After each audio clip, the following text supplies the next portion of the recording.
So good evening, everyone, and welcome to the Buddhist Path of Awakening course. Tonight we begin Volume 3 again, the Tantric Path of Indestructible Wakefulness, Volume 3, of the Profound Treasury of the Ocean of Dharma by Chogyam Trungpa. Let's begin by bowing in.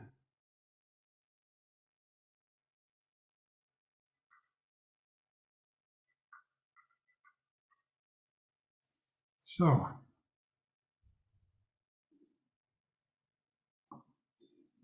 we assigned the reading for this week was the editor's introduction, which begins by noting that these talks, in fact, all 3 volumes of the Profound Treasury, were drawn from talks given by Chogyam Trungpa Rinpoche from about 1973, which was the first Vajradhatu seminary, until 1986, the last seminary. And in those years, there were 14 seminaries. He missed 1 year, I think because he was on retreat, if I recall. Other than that, every year there was a 3-month program. And this program was divided into 3 sections. The first section was on the so-called foundational teachings, the Hinayana, so-called lesser vehicle, if you translate Hinayana Sanskrit literally. He preferred to call it the foundational vehicle because it's so important. The second month of the 3-month retreat would be on the Mahayana, the greater vehicle, the vehicle of the Bodhisattva, the awakened being. And the last month would be on the Vajrayana. So it was 13 years, right? 13 years. These talks were not disseminated to the general public the way they are now during his lifetime, and until just recently, actually, a few years ago, when Judith Leaf digested them into these 3 volumes that we're working with. This was because Trungpa Rinpoche wanted them to be kept secret during his lifetime, semi-secret, more or less, each one differently. But he wanted them to be made public at some point after he passed, which they now have been, these talks. During his lifetime, you only could get access to the Hinayana and Mahayana teachings if you were signed up to go to seminary. And then you would take a class with somebody on the previous year's seminary transcripts. And then you would go to seminary and you would go through the Hinayana and the Mahayana. And you were only allowed to have the Vajrayana transcripts if you had done the Vajrayana month. And then with Trungpa Rinpoche's approval, you could have those transcripts. And you could get them all for all the previous years.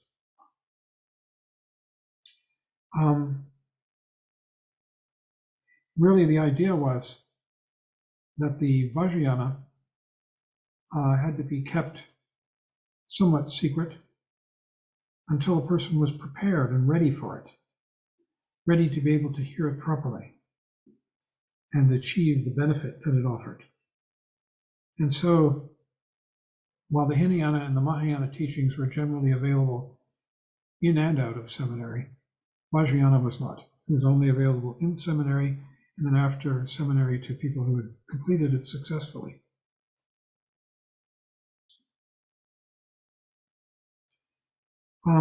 The seminaries put together study and practice in a very powerful way. Originally, when we came up with the idea of seminary, we were doing it because we thought, well, it'd be great to have some more advanced teachings. And not only that, but then it would create kind of a hierarchy and people would aspire to come up the ladder. But when it was proposed to Rinpoche, that wasn't his motivation at all. His motivation was that he, in Tibet, had gone to long teaching periods with his teachers, often traveling by horse, on horseback, for weeks at a time to get to these teachings and then staying there for months. And these teachings would involve practice and study. So he saw this as a way of recreating the situation that he had experienced himself in Tibet with its power and effectiveness. He was also very inspired by, he had two main teachers. His root guru, his main teacher of all, was Jamgon Kongtrul of Shechen. He was one of 5 incarnations, 5 rebirths of Jamgon Kongtrul the Great, who had lived in the late 19th century and into the early 20th, I think. I don't remember his dates. And when he died, passed, he was reborn into 5, one of whom was Jamgon Kongtrul of Shechen, Trungpa Rinpoche's root guru. But he had other teachers as well, and the most important of the other teachers was a man named Khenpo Gangshar.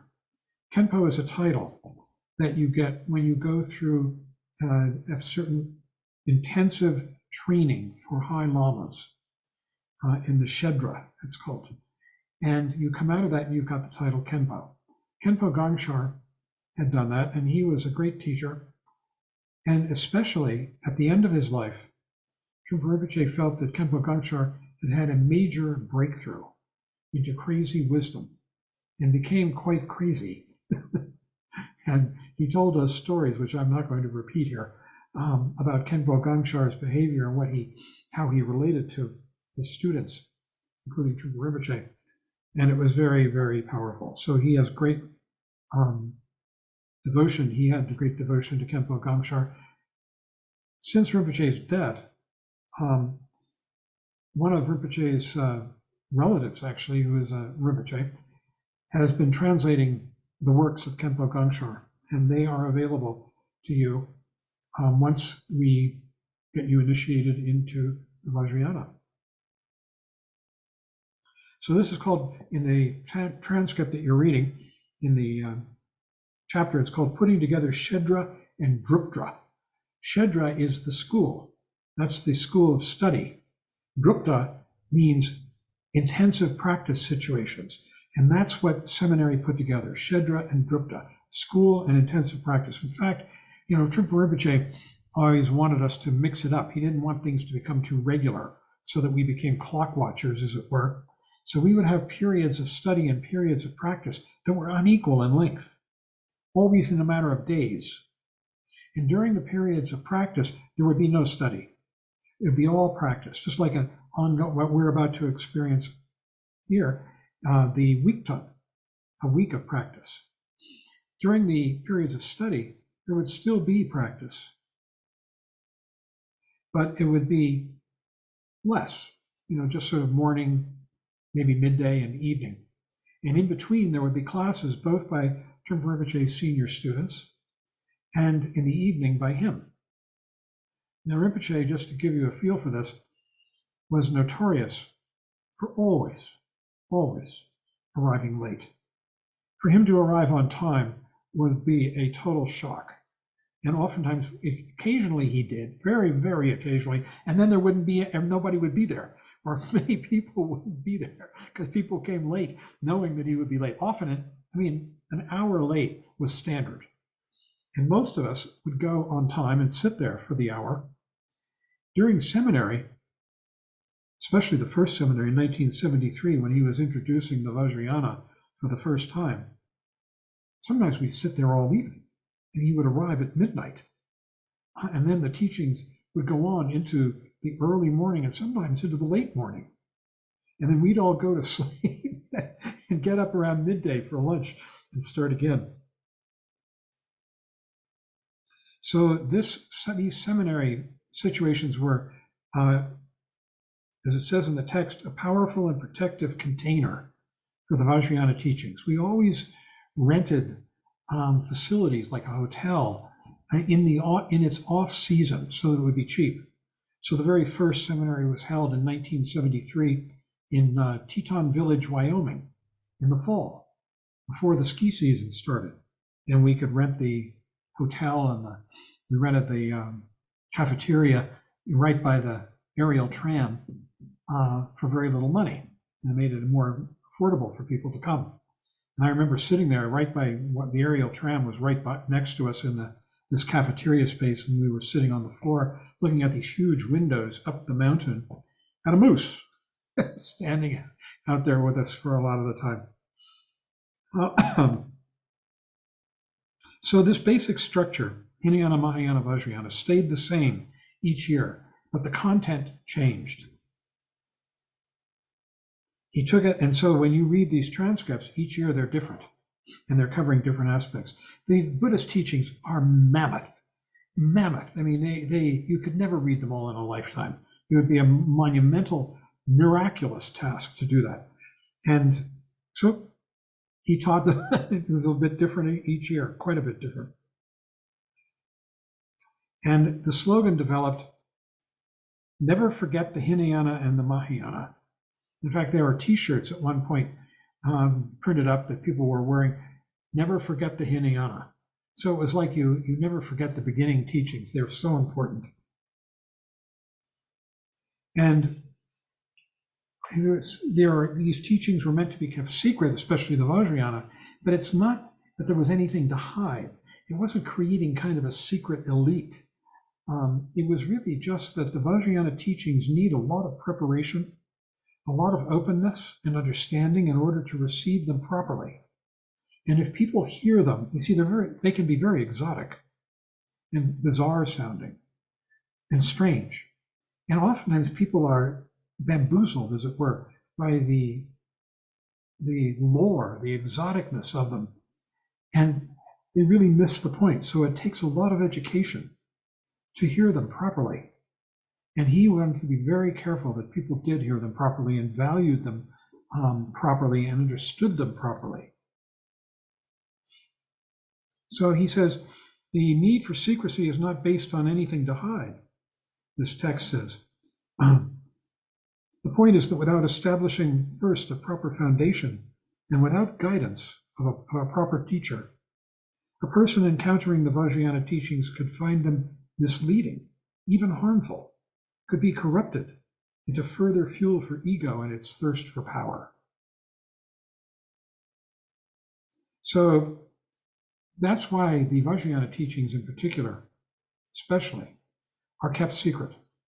It's to avoid people being hurt and misled. And Rinpoche felt that there were people about who were spreading these teachings, the Vajrayana teachings, indiscriminately, and that it was really somewhat criminal what they were doing. And this was by Tibetans too, because oftentimes the Tibetans were naive. They didn't really understand Americans. Or in some cases, perhaps they wanted to use the Vajrayana teachings to make themselves powerful. And Americans were so ready and gullible to sort of eat up anything exotic sounding. Kundalini yoga, raising the energy in your spine, the levitating in transcendental meditation, all these things that people were exotic, regarded as being exotic and seductive. And Rinpoche hated it. There was one Tibetan teacher who I won't name because he's still about, who Rinpoche regarded as, he coined the term for him, charlatan guru, because this Tibetan was using these exotic teachings to seduce gullible and naive American students. He also felt that another particular teacher who was not at all a charlatan, but was naive about Americans, he was too traditional, and that he gave out the teachings all too indiscriminately. And he worked with that teacher, actually, who was older than himself, and was quite well respected, and tried to sort of dampen down. This teacher was giving out all kinds. You see, in Tibet, it wasn't the way we're taught, starting with sitting meditation, watching the breath go out, awareness practice. In Tibet, this is regarded as advanced practice. This is at getting towards Mahamudra. This is in Tantra.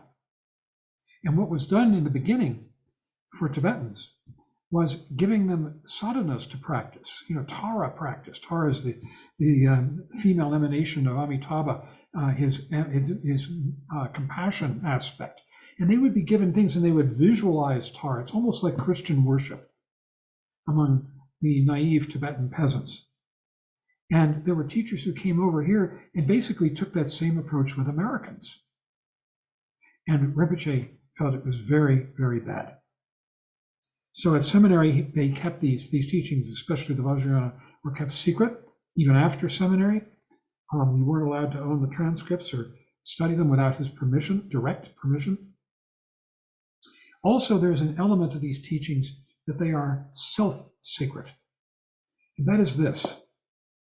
There are three main levels of Vajrayana teacher, of teacher, Buddhist teacher, in the Tibetan tradition. The first level is the Hinayana teacher.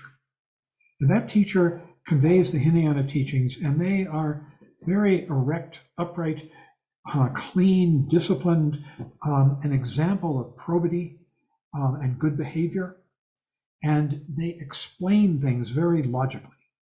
And their relationship to the student is very top down. They're giving us information, and they expect us to sit, correct, listen to it, write it down, study it, and go do it. Shamatha Vipassana, improve our behavior, not commit acts of egotism and aggression. That's the Hinayana teacher, a preceptor, we call that. Someone who sets the precepts and tells us how to behave and what to think. The second level is the Mahayana teacher. And the name for that in Sanskrit is Kalyana Mitra. Kalyana Mitra has developed a kind of understanding of emptiness, of shunyata, that this world is not the solid world we think it is, nor are we solid beings, that we think we are. And this person has fundamentally understood that to some degree, anyhow. That doesn't have to be all the way. And they have a very different relationship with the student. It's one of deep intimacy and friendship and helpfulness and warmth and insight into the nature of reality at the Mahayana level. So they're called a spiritual friend. That's what Kalyana Mitra means. I just was given a birthday present by Val. This is, I had a wonderful Kalyana Mitra. His name was Kobanchino Roshi. I met him as Kobanchino Sensei, which means teacher, Kobanchino teacher. And then he became a Roshi in the Zen tradition. He was a sort of a confrere, a comrade of Suzuki Roshi. And he married and had a baby. And he and his wife were in Switzerland, and the child wandered into a lake and was drowning. And Koban went in after her, and the two drowned together. And here's a poem that was written by a friend of mine, Marlo Brooks. She's an artist. She wrote, it makes me cry, sorry. Gone, gone, beyond this time and place. You see, that's a reference to the mantra in the Heart Sutra. Gone, gone, gone beyond. Gone, gone beyond this time and place. Took the whole thing with him. Swam down to where the trouble was and stayed to complete the offering. Found at the bottom of a pond in Switzerland, black robe tangled in weeds, tiny body wrapped tight in his arms. The old warrior leapt to the depths of Ghost River. He told me the earth is draining. He couldn't sleep at night feeling the slow leak of her fluids. He told me he was scared. This is Koban. His old friend wondered with pallid face why 4 of their Roshi friends drowned like you. It scares me, he whispered. I don't understand it. Now I kneel before you naked and bare, hold 2 vessels, rusty and crude. I pour from one into your abysmal pool, and the other onto parched, hungry earth. With each drop, flowers long gone spring up as you rise in a ripple promising the stars will shine, the moon tree will grow, and the red bird will sing. It's about Koban. He was a wonderful person, and those of us who knew him loved him a lot. Did you know him, Laura? You're smiling so broadly. No.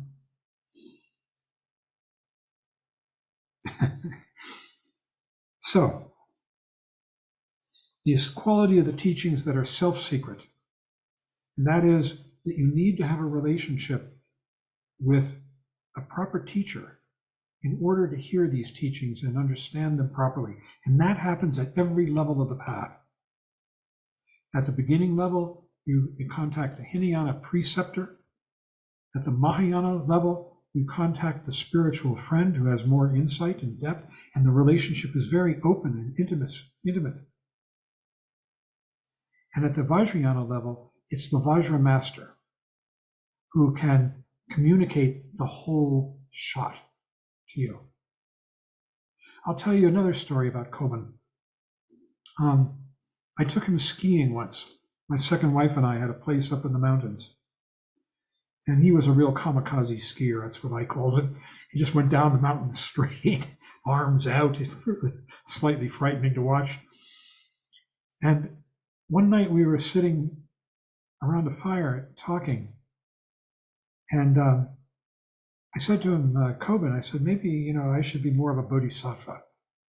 I said, look at, we have these examples like Sister Teresa, who has, given so extraordinarily to other people. I said, here I am, I'm living like this, in this ski resort. And Kobun looked at me and he said, a bodhisattva finishes the conversation with the person sitting across the table. It means you are open in the moment, now. You don't go according to some idea of what it means to be virtuous or self-sacrificing or generous. It's something that happens in the moment. So, the Vajrayana secrecy is based on protecting people.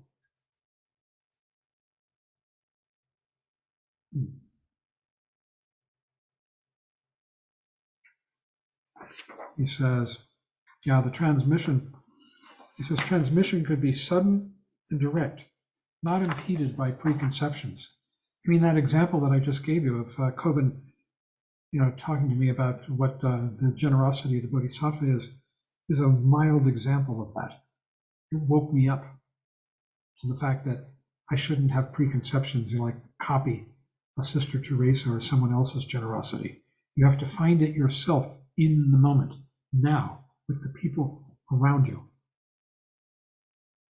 So Trungpa Rinpoche was deeply concerned in giving these teachings with the power of spiritual materialism, which everybody here knows about, I think. It's the use of spirituality to bolster one's own ego. At that time, the 16th Karmapa was the head of the Kagyu sect, and he hadn't come to the United States yet, and Trungpa Rinpoche was very skeptical about him. He felt that he was finding tulkus. That's what one of the Karmapa's jobs is, to find rebirths, reincarnate lamas, and that his findings were influenced by the need for political power and the spread of the establishment of the Kagyu sect in the West, and that he felt that the Karmapa's findings of these tulkus was very suspect, and he felt the Karmapa was implied there was corrupt. Later, when the Karmapa came, he said he's changed, and he was very devotional. He felt that the Karmapa was genuine, real. This is the 16th, not the current, who's the 17th. And he was very devotional and served the Karmapa. He felt that he had changed. And I've told you about two other teachers, one who was so traditional and sort of blinded by tradition and his inability to understand Westerners, that he gave teachings out indiscriminately in a way that you would give them to Tibetans, and another who used the Dharma and for whom he coined the term charlatan guru. And there were more and more books of preaching. I mean, my gosh, back in 1973, there was hardly any books on Tibetan Buddhism around. Now, look at it now. My gosh, it's huge. How many books there are. So he says, when you enter the Vajrayana, you take a vow, vows, plural, what are called the Samaya vows. These are primarily vows of obedience to the teacher and to the tradition. The very essence of the Samaya vows is that you're not going to inappropriately divulge the teachings for people who aren't ready for them. Likewise, it's regarded as a breach of Samaya not to receive the teachings when you are ready for them.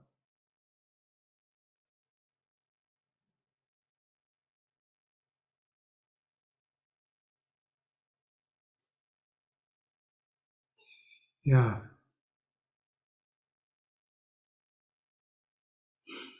So Rinpoche continually stressed the importance of the Hinayana path, and the practice of shamatha vipassana is the essential underpinning of Vajrayana practice and understanding. You have to realize that there are two main paths in the Vajrayana, what's called the path of wisdom and the path of means. The path of means involves yogic practices. These are rather strenuous, can be, and they're really for younger people. Barry and I couldn't do them. They're too strenuous for us. But Shinyi and Lodro and other people here, you could.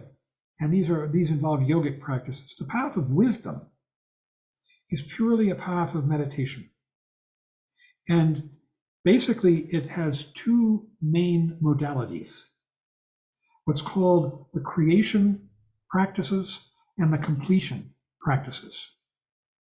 Completion practices are basically vipassana, shamatha vipassana, resting one's mind in pure awareness. And it's one of the main jobs of the teacher to help the student rest in that, to see it, to know how to do that. It's called resting in space. Remember, we talk about space every day when we do our meditation together. We're resting our minds in space. Space is yin. And the intelligence that rests in the space is called variously Rigpa. In the text, Rigpa is the Tibetan for vidya, which means seeing. So when you rest your mind in space, you see things as they are, and with compassion, openness. This is the core practice. It takes you all the way to the very end of the path. Creation is a more formal practice. It's getting closer to a yogic practice, but it's not. Creation practice is done with completion practice. What it is you visualize what you might call a deity. Hold on, I'm going to show you one.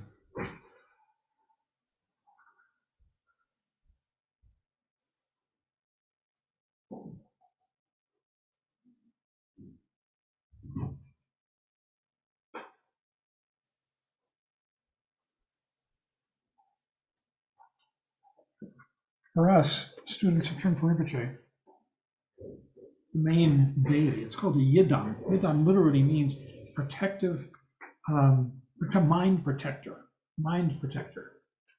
Here's one. Her name is Vajrayogini, indestructible yogini, female yogin. In this instance, she takes many forms. Another name for her is Vajra Sow, like a female pig. But she takes many other forms, including an ancient hag bearing the 87 ugly marks. But her main form is this one. She's a 16-year-old girl, and she's in flames, and she's got all kinds of important ornaments. And you visualize her because she represents your prajna, and you're invoking your own wisdom prajna through a complex ceremony.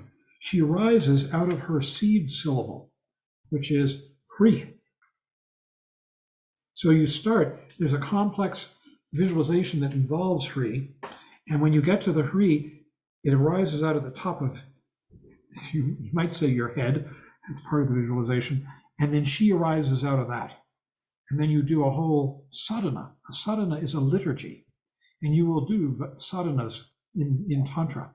And you read through the sadhana. And in the sadhana, there are visualizations, there are hand gestures, there are mantras, and there is text, explanatory text, saying what's happening. And so there's a sadhana of Vajrayogini, which is sitting back there on my shelf. And you will do her mantra many times. And while you visualize all this, it takes a while. This is called creation and completion practice, because when you do a creation and completion practice, like working with Vajrayogini, you start out with the kind of meditation that we do every morning. Open, pure awareness meditation. If you want, you can use the breath to kind of bring yourself back, but basically the real practice is Vipassana, open awareness. And then, at the appropriate time, you start the text, and you follow the text, and she is arising. First, the seed syllable that I showed you, that Hri, and then out of that, she herself appearing. And when she appears, you visualize her out in front. She's there in front of you. Not only that, but you are her. So she is here and she is out there. And not only that, but little petals of her that are all her are raining down on you and melting into you. So this is I'm describing a Yidam practice. It's called creation and completion practice. So you do this and you work your way through the sadhana, and at the end, you dissolve that visualization back into this open awareness. And that's where it ends. Most of the practices of the Vajrayana are creation and completion practices until you get to the end of stages of Mahamudra, and then especially into Dzogchen. Great perfection, which is the end of the end, right? Great perfection is the last stage. And when you get to great perfection, there's some practices that involve form. There's two main practices. But one of those two is basically the ultimate perfection of Vipassana, of resting in this clear awareness. They call it resting in Rigpa.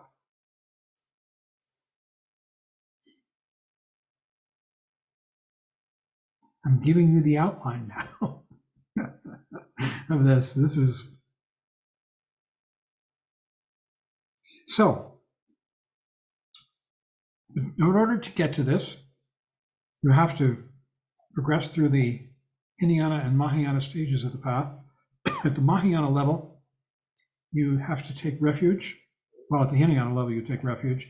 And at the Mahayana level, you take the Bodhisattva vow. These are prerequisite. And then you have to be empowered by a teacher in order to enter the Vajrayana and do Nundro. Nundro are the preliminary practices. That's literally what Nundro means. And there are the two kinds of Nundro. One we do every morning. It's the, what do they call it? That's not the ordinary Nundro. What is it? What's the term, Barry? For the four reminders?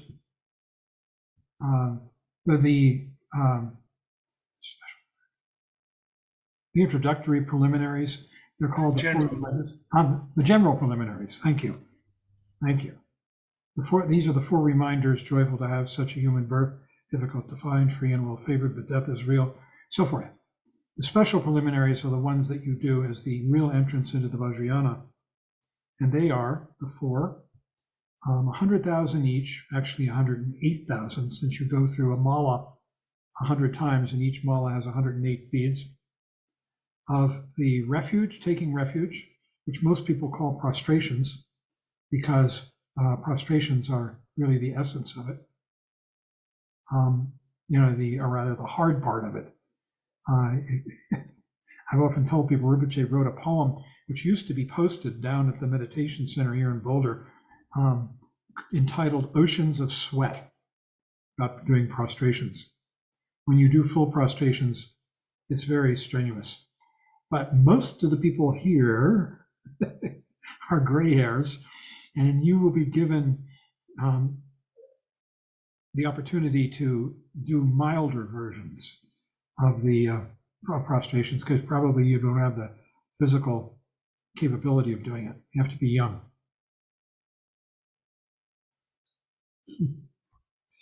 So, never forget the Hinayana I'm seeing here. Maybe we should get those T-shirts. Never forget the Hinayana.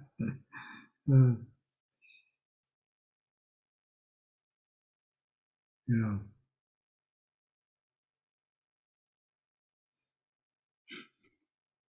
He says, in order to enter the Vajrayana, it is essential to understand the Mahayana teachings of openness, benevolence, and compassion, and to engage in mind training practices such as Tonglen and Lojong.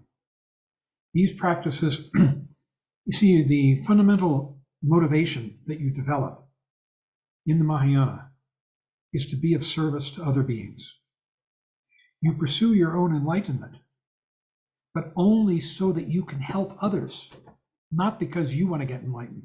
The fundamental motivation that develops in the Mahayana as you approach the Vajrayana is to be of service, to help, of benefit to others. And this continues and continues all the way through the Vajrayana. It never ends as being sort of your raison d'etre.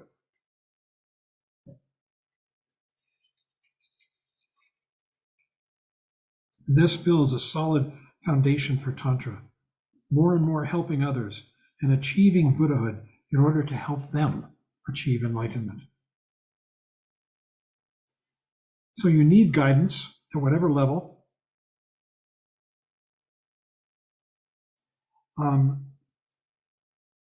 Just for FYI, I'm not a Vajra master, but I can, and I am authorized to take you into the beginning of the Vajrayana. At some point, if we start getting into creation and completion practices and sadhanas, we'll bring in some other teachers to do the abhishekas. I won't be doing that. But I am, you might regard me as a spiritual friend, Kalyana Mitra. And I am authorized, as are a number of other people, to introduce you into Nundro and do the Nundro practices. And to also present this kind of a preliminary introduction, an intellectual introduction, which is very important that we are getting now into the Vajrayana. You're sort of getting the view, seeing where the land lays. He says, at heart, the Vajrayana is an oral tradition, passed on directly from teacher to student. It cannot be passed on in books. You can't get this from books. I promise you. I'm speaking from knowledge and experience. Books will help you once you have the essence of it communicated in one way or another, and many of you have, more or less. Then the books will augment that, heighten it.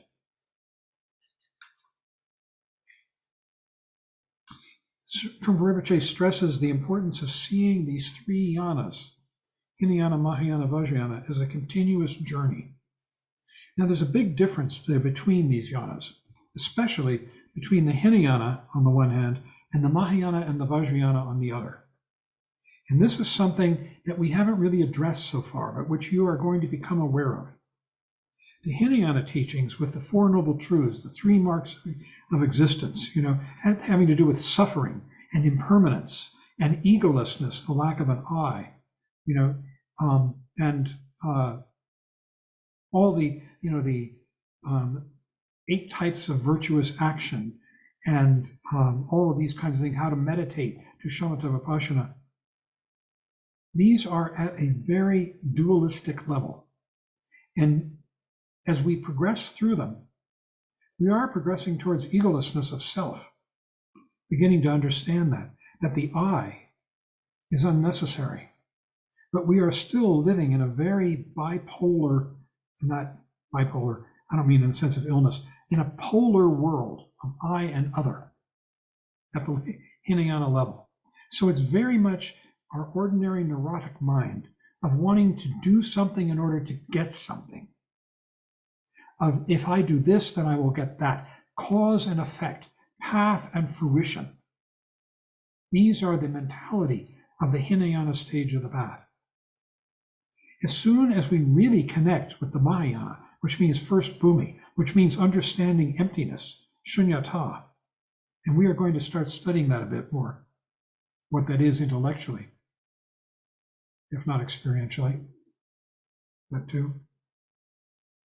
At the Mahayana stage of the path, we begin to actually contact transcendence, a new world, a different way of understanding reality, which is not about I and other. It's about a constant, ever-changing dream, you might say, that we live in. And how do we relate with this? With intelligence, open-hearted compassion, and skill. That really is the foundation of Tantra. Tantra is all built on that understanding of emptiness and beyond. Because not only is the world empty of solid existence, but it is extraordinarily vivid the way it arises in that emptiness. The vividness is dulled out by our ordinary neurotic mind. We're so involved with thinking about, worrying about how we're going to pay the rent, what that person said to me, what hasn't been done for me, what I want. Oh, we're worrying about all those things. It grays out the world. Once one enters the Mahayana, the world begins to brighten. They call this luminosity. And they talk about reality as being the union of shunyata and prabhasvara. Those are the Sanskrit words. Prabhasvara means luminosity.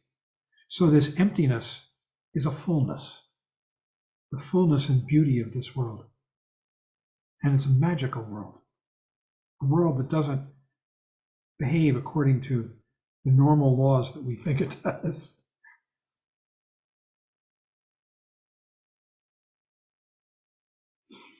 So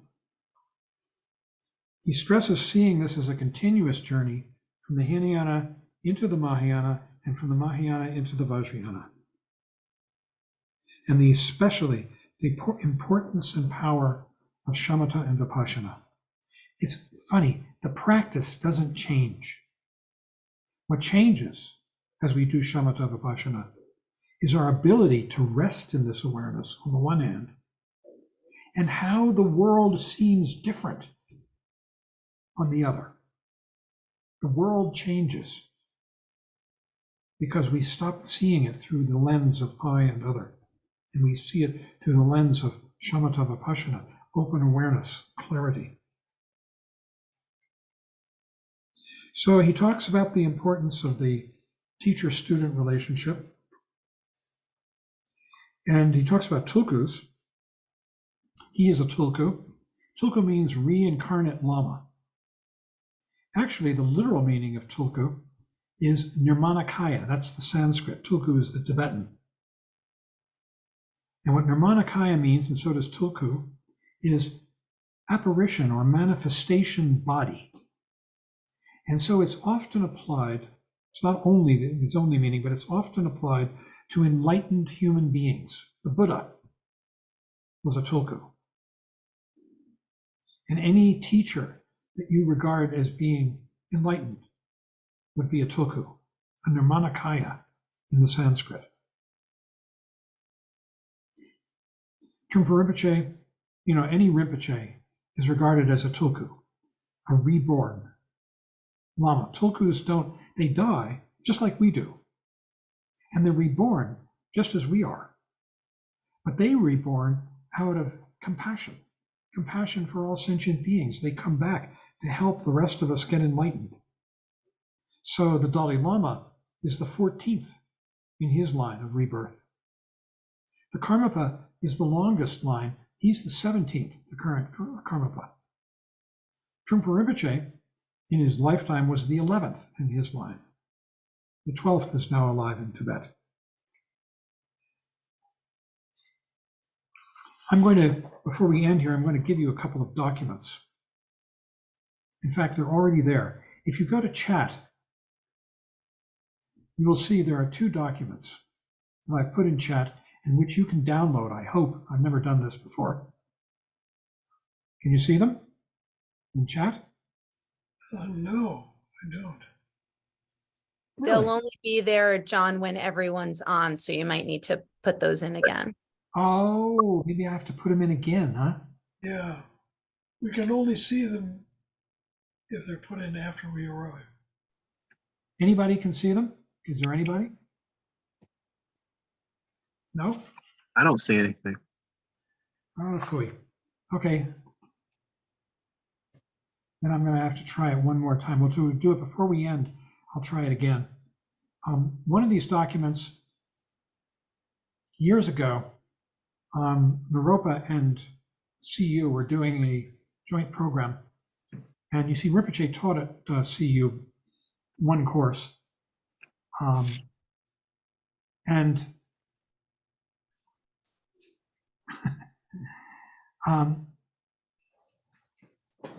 one day he taught about the 3 bodies of the Buddha, the Trikaya, which are the Nirmanakaya, as we've been talking about, the Sambhogakaya, and the Dharmakaya. They came to me when they were doing this program and asked me to write up a recounting of that teaching, and I'm going to give it to you. It's explaining, Trungpa Rinpoche explaining those 3 kayas. It's not complete. It's not a complete explanation. This is one of the most profound, deep teachings in Buddhism altogether, but it's pretty deep. And the other document I'd like to give you is just a brief outline of the dates of sort of the major events, the Buddha's life, the move of Buddhism from India to China, from India to Tibet, and that kind of thing, so that you can have a very short but brief chronology of main points. So the Vajrayana is divided into 2 parts, what are called the lower tantras, and these are 3: Kriya Yoga Yana. They're all yanas, right? Yana means vehicle. Kriya is the vehicle of purification. That's the first one. Yoga Yana, which is the yana of unity, and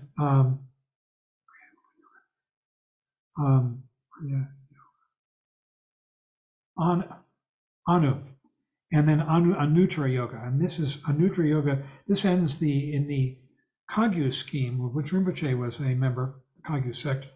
There are 4 yanas ending with Anuttara. In the Nyingma sect, which he really preferred because his guru was Nyingma, there are 6 yanas. It goes Kriya, Upa, Yoga, and then Maha Yoga, Anu, and Ati. And these are all going to be described in the course of our studies. Ati being Dzogchen, the last. Ati is the Sanskrit name for it. Dzogchen means great perfection. Trungpa Rinpoche translated Dzogchen back into Sanskrit as Maha-Ati. No one else did that. Most, if you come across references to Ati, it'll just be Ati. Sometimes it's called Mahasandhi. And Maha-Ati, as it says in this thing, is the culmination of the entire Buddhist path, profoundly simple, absolutely pure, and completely immediate, according to Trungpa Rinpoche. And really, it's the utter perfection of your Vipassana. And if you would like to read about that very point, there is a book called Rainbow Painting by Tulku Ujin. Tulku Ujin was the father of Tsoknyi Rinpoche and of Mingyur Rinpoche and of Chukyi Nyima Rinpoche. And he is passed now, but some of his talks were collected into a book called Rainbow Painting, and in that there is a talk where he describes how basically Vipassana is the practice throughout the path. It just becomes purer and purer and more open and aware, and the world changes, your understanding of the world.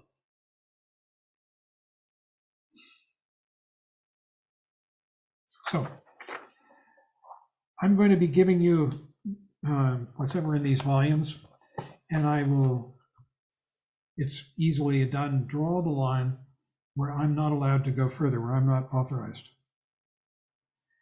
So that we can have a discussion if you like.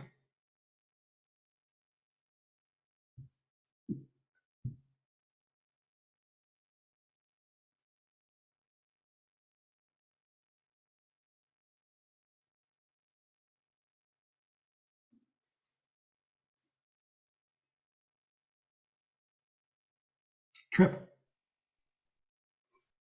So I'm curious, with the evolution and the opening up of the Vajrayana to making it more accessible for a householder, for somebody really all consumed with work and raising a family. Do you feel like continuing into the Vajrayana is feasible? Absolutely. I've done it.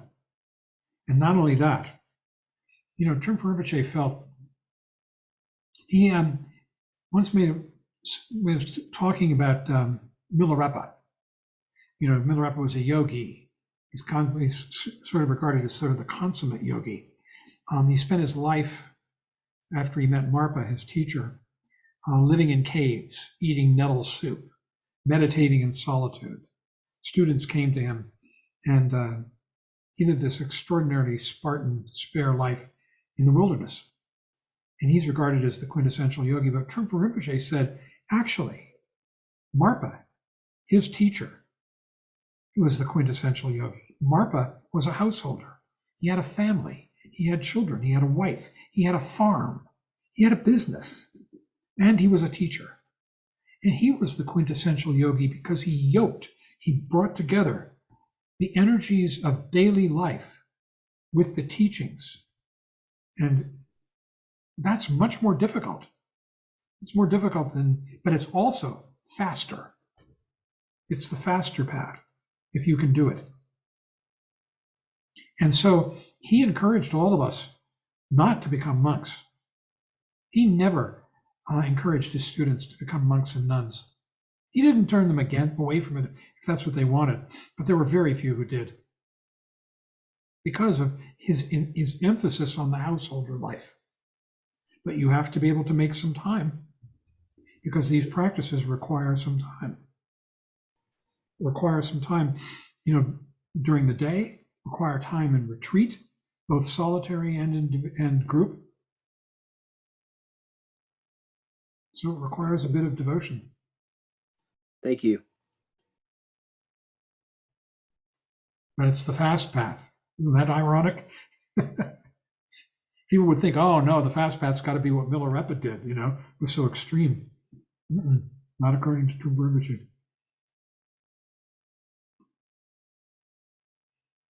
That's a great question. Thank you.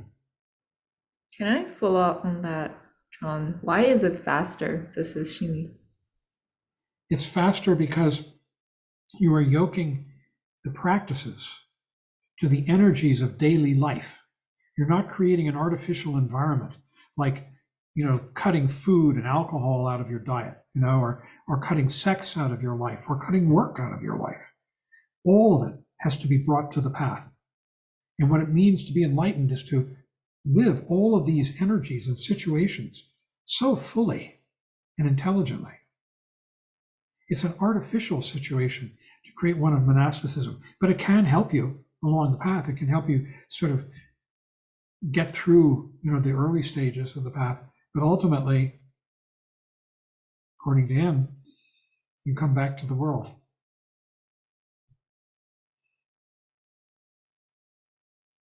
Does that make sense? Yeah, I guess it would require some discipline in joining the energy and not like being swayed or given, I don't know. All you have to do is do the practices, study the texts, it all happens. And it's very important at every stage of the path to have a relationship with people who have received the teachings in the lineage, that it's being passed down. And I'm going to be encouraging you as well to make relationships with tantric teachers who appeal to you, if you can. People like Sakni Rinpoche, who I admire, Khandro Rinpoche, wonderful teacher. There are many.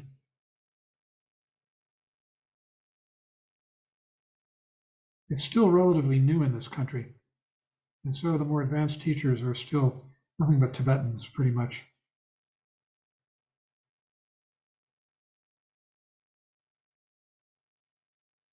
The most advanced. Thanks, great questions, Shinyi.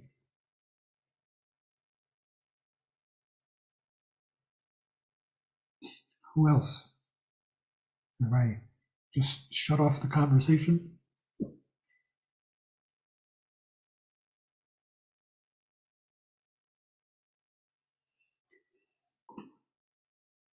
Gosh, we've got 28 minutes. I have a question. Listening to all of this, I could feel that my first response is to be, overwhelmed by it. That I have to learn a lot for me to continue.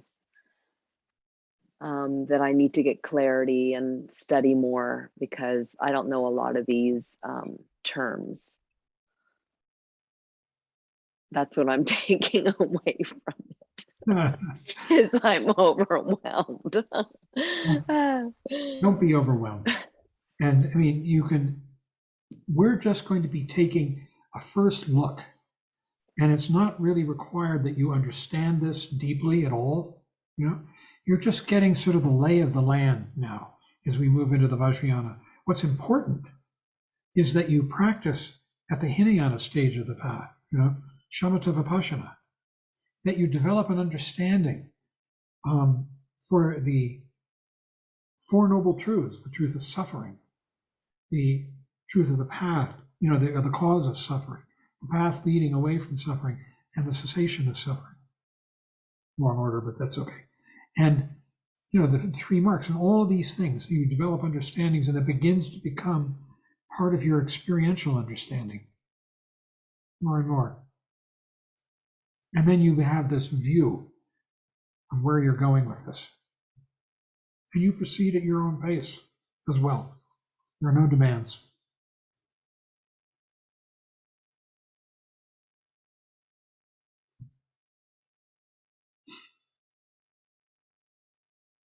That's great. Everyone else, are other people feeling, it sounds like, intimidated? Kurt, you are? Yeah, it does sound intimidating. It feels like these first two volumes. I don't know what I want to say. I don't want to say they're light, but there's so much, and now this feels like the real deal. That it's now the time to really buckle down, study, do the prostrations. It feels like it's really intense. I think that's more than intimidation. The intensity of it is feels real big. I think it's also leading you into the world of your art. That the Vajrayana is very, very much about aesthetic appreciation of this world. More than appreciation, a feeling of vibrating with it as it arises in the only time we ever have now. It's so much about that. All this tantric imagery, that's what it's really about this extraordinary beauty of the world and meaningfulness. It's speaking to us all the time. They say of the Vajrayana practitioner, the enlightened person, that all they want to do is dance, play. It's a continual dialogue, a continual playing with the world. Rolpa is the term in Tibetan. That prajna, this idea of transcendent seeing through confusion, seeing things as they are. In the Vajrayana, prajna, Rinpoche said, is better translated as curiosity. Endless curiosity about the world. So it's delight, it's play, a lot of love. That sounds much better than what it sounded to me before, like a lot of work. Well, there's that too. Thanks. It ain't all ice cream and cake.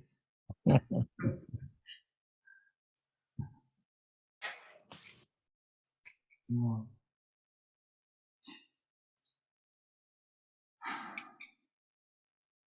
Laura, you have any thoughts? I'm trying to figure out if Mark's hand is up. Oh, yeah, it is. Oh, Yeah, yeah. it is. That's my Sorry. thought. It's kind of fitting into the background there. I was wondering, the deities we're going to be using, the deities are kind of a mind tool for us to visualize things a little differently for learning about the tantric teachings. Very much. Very much. Although they can get kind of real. There are stories, Naropa, a great enlightened person. Before he got enlightened, you see, he was one of the 4 main scholars at Nalanda University in India. There was one for each direction, northeast, southwest. I think he was the Western Gate. And the story goes that one day he was sitting studying his books on epistemology and logic. And a ugly hag bearing the, 37 ugly marks came to him. And this is Vajrayogini, right? And she says to him, do you understand the words, do you understand their sense or just the words? And he says, well, I understand the words. And she's happy. And he thinks to make her happier yet. So he says, and I understand their sense too, their meaning. And she gets furious and scares the living, what out of him. And she says, you have to find my brother. Ooh. It's figuratively speaking. It wasn't really his brother. She's referring to Tilopa, the great Siddha, great teacher. Naropa left Nalanda, gave it up, and spent, 12 years trying to find Tilopa, and finally found him and got enlightened through all kinds of trials. So Vajrayogini is a piece of work, and anyhow, that's it. How many deities are there? Endless numbers, but Trungpa Rinpoche students mainly worked with 2. Vajrayogini and her consort, you get to that practice if you wish, whose name was Chakra Samvara. And there's actually a statue of them in union, having sex, at the top of the great stupa of Dharmakaya at what's now called Drala Mountain Center. That's quite a furious looking image. You can Google it and see them online. They're pretty wild. Thanks. But there are lots and lots and lots of these deities. In fact, when you get to the Nyingma and you get to Dzogchen, the others see there are 2 main practices in Dzogchen. One is what's called cutting through, as in cutting through spiritual materialism. The Tibetan for that is Trekchit. And Trekchit is the ultimate perfection of Vipassana. You are cutting through to original purity. It means you're just resting here in complete, open, intelligent awareness. The other practice is a bit different, to say the least. It's called Tugel, which is translated variously. Leaping over doesn't really mean much, the translations. But that involves working with the 100 peaceful and wrathful deities. And these are images. And the way, I'm not going to go into the way you work with them. That's a little bit much for this conversation. But you can do either one or both of these practices in Dzogchen. The core practice, though, is cutting through. In order to practice Tugel, working with 100 peaceful and wrathful deities, you have to have Trekchit as a foundation. Mhm. At least that's the way they're teaching it today. They've taught Thank it you. differently at different times. Yeah. Okay. Miriam. Yes, hi. I just wanted to say I've got the book right here, and I'm so excited to get going. And I've been waiting for this, John. I've been waiting for a few months since we first got the book, and then I started to sink my teeth in it, and I thought, wow, this is like a progression, and I really like the writing, and it seems to me like rather than focusing too much on the outcome of what's supposed to unfold from this, I find that just following what you said earlier, to allow the material to just sink in, to practice, to read it, that it's just more Buddhism, really, and learning it all over again with the additional aspects here. So I'm very excited.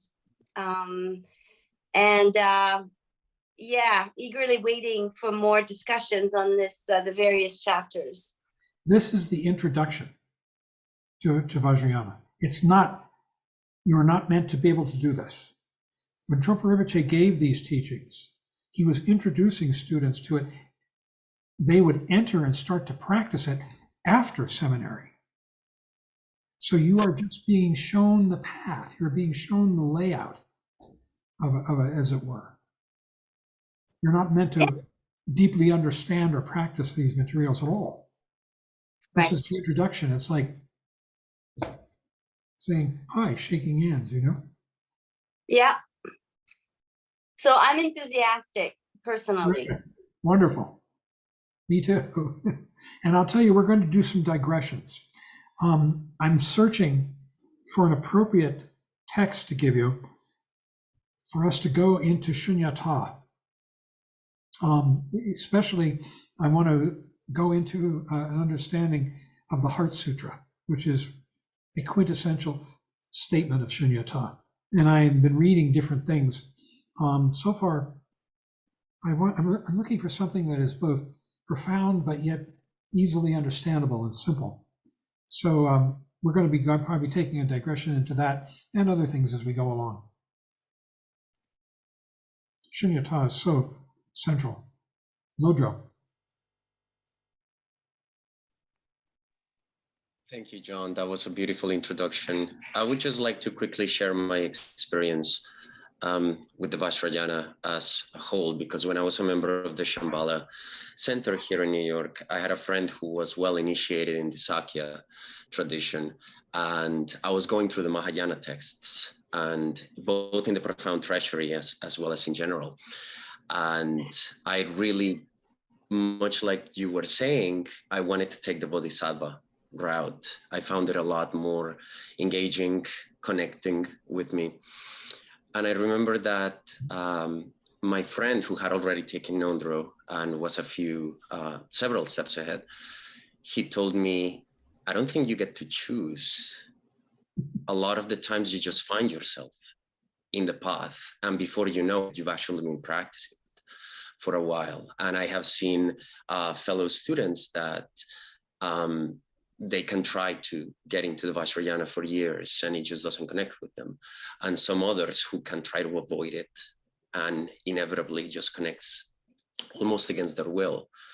And I will say that my personal experience is that I try to avoid the Vajrayana like a plague for years.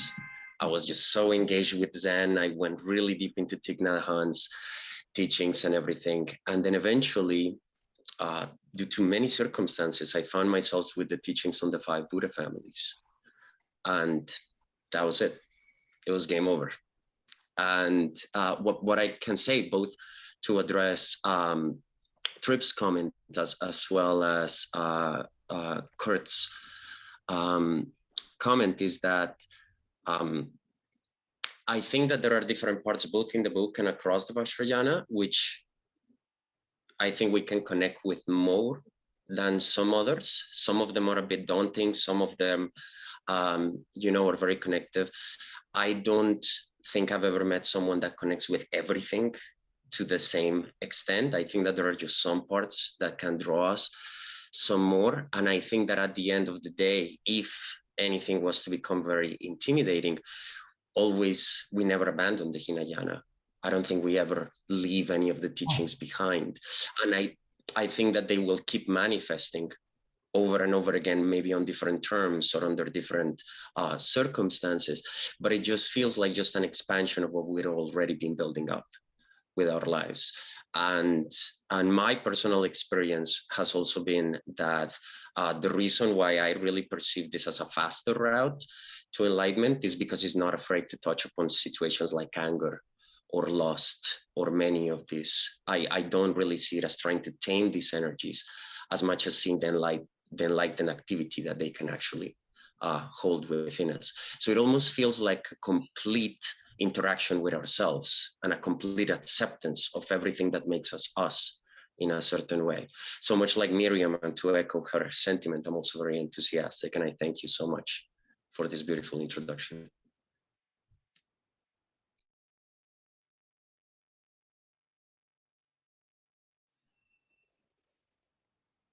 Don't be scared.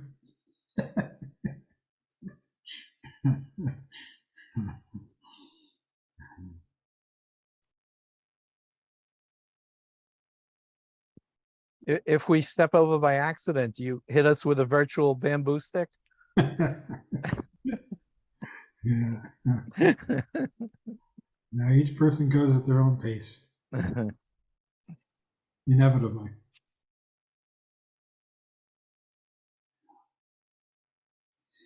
Well, okay, maybe we should end. Anybody have anything more to say? And we'll meet again. I have kind tomorrow. of a general question. Okay, Terrence.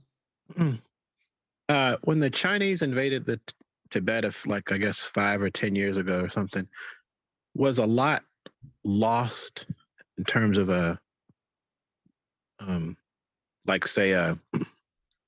practices or documents or statues, or particularly in your lineage were certain temples destroyed? Yes, there was a lot of that. But the Tibetans who came out also brought a lot of the teachings and with them. So I don't feel that there's been a damaging loss, as near as I can tell, both from my understanding with Trungpa Rinpoche and other teachers, because they brought so much with them. And also, these teachings, you see, are continually evolving. This isn't like the Bible, where there's some standard solid writ, that doesn't change. The Buddhist teachings are evolving continuously throughout time. It's because of the skepticism in Buddhism about the word. Words are meant to be useful at particular times and places. And so the teachings are continually evolving, continually. I mean, I once asked Trungpa Rinpoche, I said that, I get the feeling that it's kind of like a bunch of enlightened teachers sit around and one guy says, what do you think about this way of putting it? And the others listen and then they say, yeah, that's pretty good. That's pretty good. Well, let's tweak that a little bit, and it just goes on and on like that over the centuries. That's why the Buddhist canon is so enormous. And just finally, who was that one person you said they challenged him to summarize Buddhism in one sentence and no one thought he could do it, and then he said the word impermanence? Yeah, that was actually a Zen teacher, Mahayana teacher named Suzuki Roshi, Oh, okay. whom Rinpoche thought very, very highly. And if you want to read that, there's a book called Crooked Cucumber that is a biography of Roshi, written by a fellow named David Chadwick. And in the introduction, Chadwick describes that interchange, that they was sitting around with Roshi and he asked him one day if he could sum up Buddhism in just a word or two, figuring he wouldn't do it. And Roshi, almost without pause, said, everything changes. Everything changes. I'm reading that now, by the way. You're reading it? Now, yeah. How do you like it? Actually, the beginning of it isn't that engrossing, but as it goes along, it's good. Because, well, it's his biography, but also his teachings. Well, if we're doing book recommendations, I'm just gonna second, John mentioned rainbow painting before, and if you haven't encountered that yet, I think especially for what we're getting into, it's wonderful. Yeah. And I just wanted to remind you, John, to give us the 2 articles in chat again. Okay, let me try it once more. You have to be patient now. I'm gonna have to.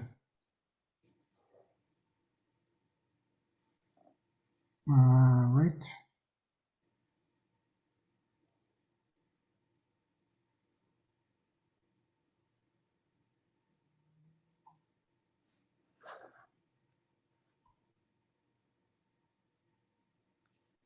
While John's doing that, I got to say how powerful this stuff is. That when he opened up the discussion today, it knocked the power out of our house and offline, and all went dark. That's great. And you wonder why I'm intimidated. I might have to send these out separately.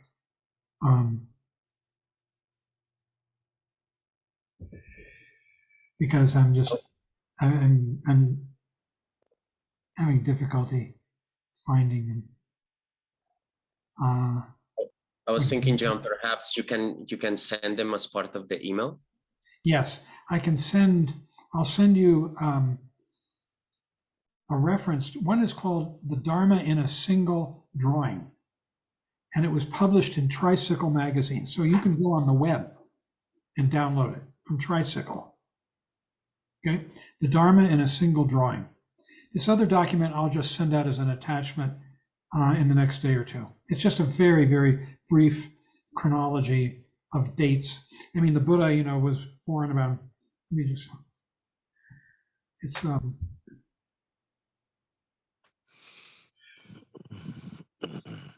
yeah, it gives the dates of the, anyhow, you'll see. Might or might not be useful. The Dharma in a Single Drawing, that's a wonderful teaching by Trin. Well, Laura just put it in chat. Oh, great. You did the document? Yeah, a link to. Oh, a link. URL. That's Yeah. great. Perfect. Yeah. All righty. Okay, friends. So let's close with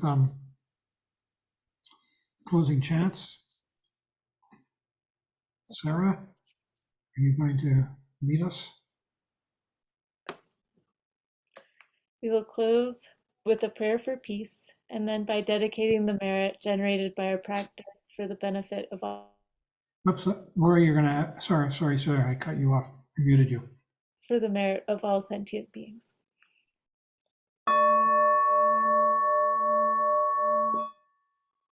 By the blessings of enlightened and compassionate ones, by the power of my positive actions of 3 times and my prayers of pure aspiration, may wars, conflicts, epidemics, and all other maladies dissolve in this world, and may the earth and all who live on this earth enjoy the abundance of well-being. May all learn to live lovingly with each other.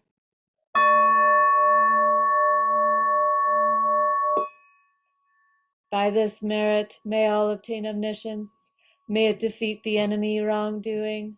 From the stormy waves of birth, old age, sickness, and death, from the ocean of samsara, may I free all beings.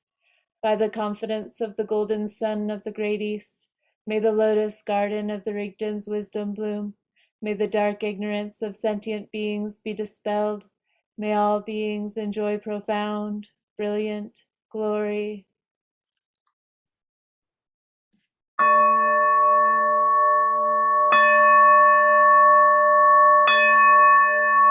Woo. Thank you so much, everyone. Thank you. Thank you. Thank you. Thank you. Thank you, John. Thank you, Thank you so John. much. Thank you, Have a good everyone. night. Bless you. Thank you, Sarah.